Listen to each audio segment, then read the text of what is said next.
नमस्कार. आज आम्ही आलो आहे गावाकडं आणि सगळ्यांच्या आग्रहास्तव आज आपण बनवणार आहोत कैरीचे पने. तर शेतामध्ये आंब्याच्या झाडाला खूप साऱ्या कैऱ्या लागल्या आहेत. तर मी 2 कैऱ्या तोडून घेतल्या.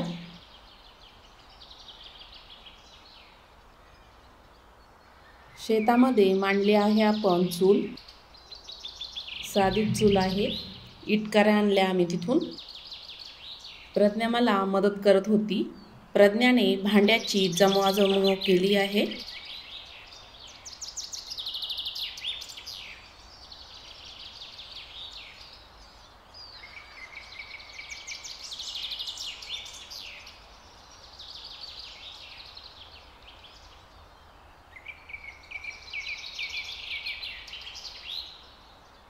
चूल पेटवली.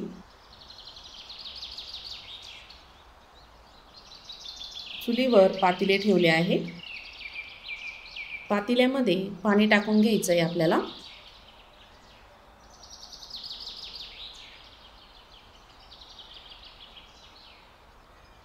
शेतामध्ये जाण्यासाठी हा रस्ता आहे.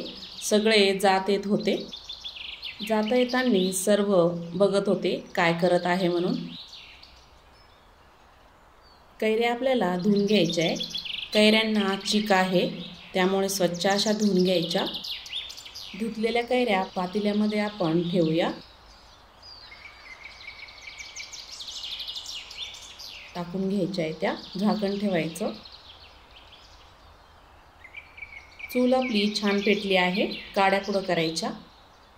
स्वरा आणि गौरी दोघी आल्या आहे. ही माझ्या मोठ्या भावाची मुलगी आहे. प्रणव पण आला तिकडून.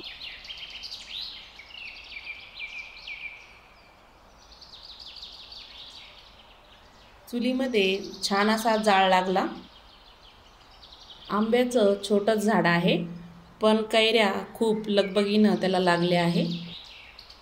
प्रणव मला दाखवत आहे खूप साऱ्या कैऱ्या लागल्या आहे म्हणून.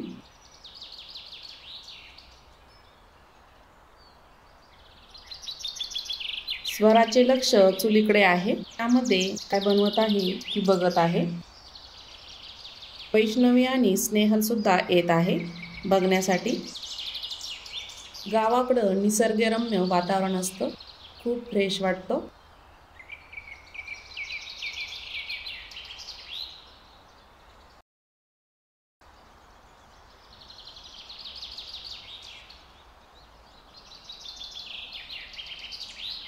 माझे चुलत काका आहेत, त्यांना मी बापू म्हणतो. ते पण आले आहे.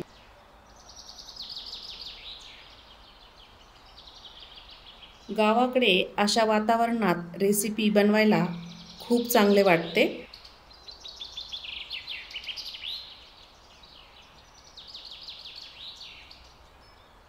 बंटी आणि शैला सुद्धा सहभागी झाले.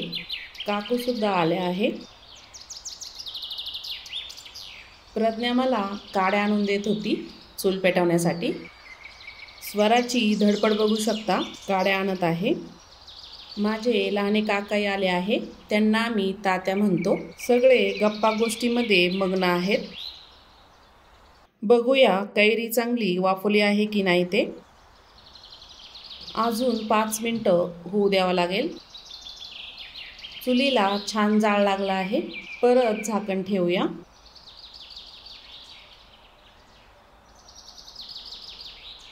पाच मिनिटांनंतर झाकण काढूया. कैरी आपली छान शिजली आहे.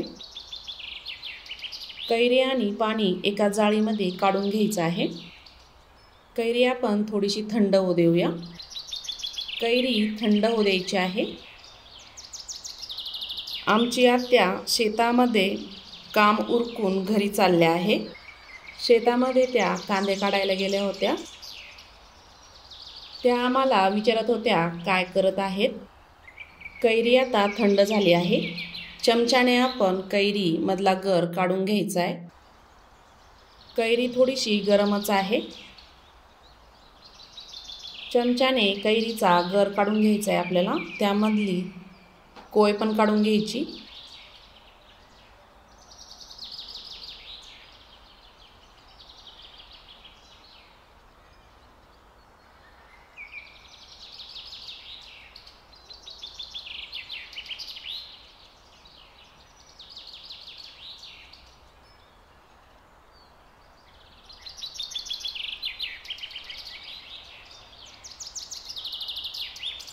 प्रणव रस्त्याने गाडीवर आला आहे. त्याच्या मामाने त्याला काहीतरी काम सांगितलं होतं.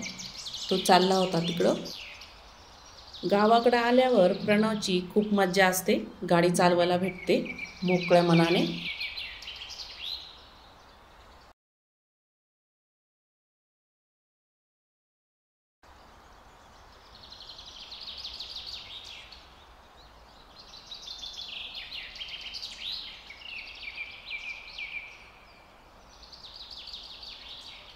मध्येच स्वराचे आणि प्रज्ञाचे भांडण चालू झाले.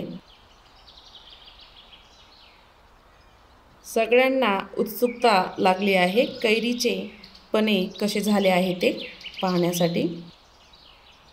स्वराला खूप आंबा आवडतो. तिला वाटतंय मी कधी खाते आणि कधी नाही ते.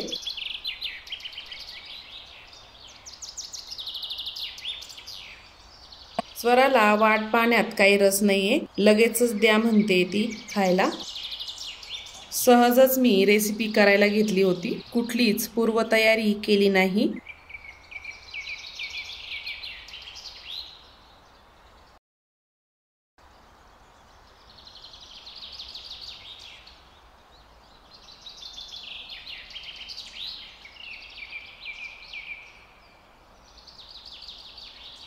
कैरीमध्ये थोडंसं पाणी टाकून घ्यायचं आहे. थोडी साल त्याची चाळणीवर चोळून घ्यायची आहे. प्रज्ञा स्वराला खाली बस म्हणत होती. स्वराला बसायची अजिबात इच्छा नव्हती. तिथेच त्यांची भांडणं सुरू झाली. पण तयार होण्याच्या आधी स्वराला खायचं होतं. थोडंसं तिने कैरीचा गर घेतला तेव्हा कुठं ती शांत झाली. सर्व गर आपण चाळणीमध्ये गाळून घेतला आहे. थोडंसं पाणी टाकून घेतलं आणि चमच्याने फटाफट गर त्यामध्ये काढून घेतला. कैरीचा गर पूर्णपणे पातेल्यामध्ये काढून घेतला आहे. त्यामध्ये पाणी टाकलं आहे थंड. 3 वाट्या मी इथे साखर टाकत आहे. 3 वाट्या साखर मी टाकून घेतली. चमच्याने मिक्स करून घ्यायचंय. साखर वितळेपर्यंत मिक्स करून घेऊया आपण ते. साखर वितळेपर्यंत मी इथे मिक्स करून घेतलं आहे.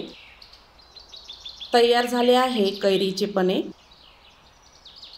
ग्लासमध्ये ओतून घेऊया. मला माहीत नाही कशी झाली आहे.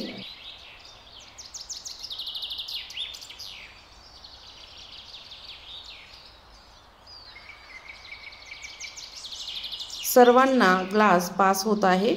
थोडे इकडे थोडे सगळेच टेस्ट करत आहे. स्वराला प्रश्न पडला आहे टेस्ट कशी आहे म्हणून. सगळेजण हे म्हणताय तुम्ही प्या, ते म्हणताय तुम्ही प्या, असं करत आहे.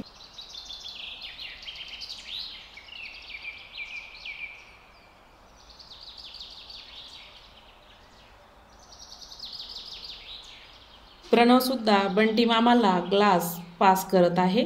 बंटीने तात्याला दिलं. सगळे हसत हसत टेस्ट करत आहे. त्यानंतर माझे छोटे काका आले. तेही शेतामध्ये चारा आणण्यासाठी जात होते. त्यांना म्हटलं कैरीची पणे टेस्ट करून बघा. तेही तिथे आले आहे. सर्वांना मजा वाटत होती काय चालू आहे ते.